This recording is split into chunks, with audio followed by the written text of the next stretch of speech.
gedirəm bu şəhərdən. Son dəfə baxıram soyuqdaş küçələrə.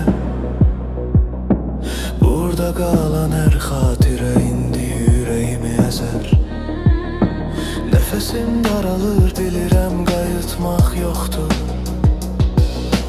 Gözlərimdə yaş deyil, sadəcə yorğun bir yuxudur.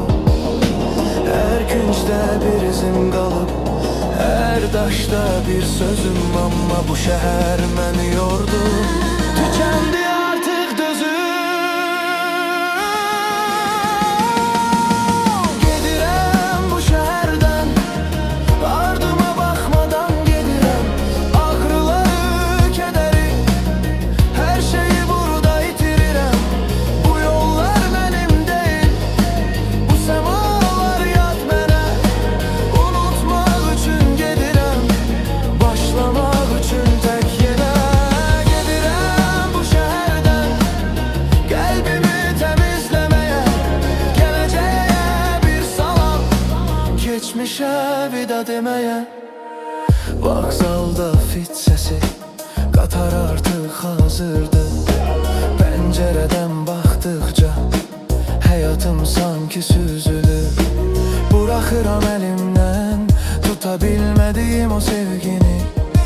Bəlkə yad bir məkanda taparam itirdiyim özümü. Hər kəs öz yoluna, mən də tərk edirəm bu limanı. Bu şəhərdə yaşamaq mənə vermədi heç amanı. Gedirəm bu şəhərdən, ardıma baxmadan gedirəm. Ağrıları, kədəri, hər şeyi burada itirirəm.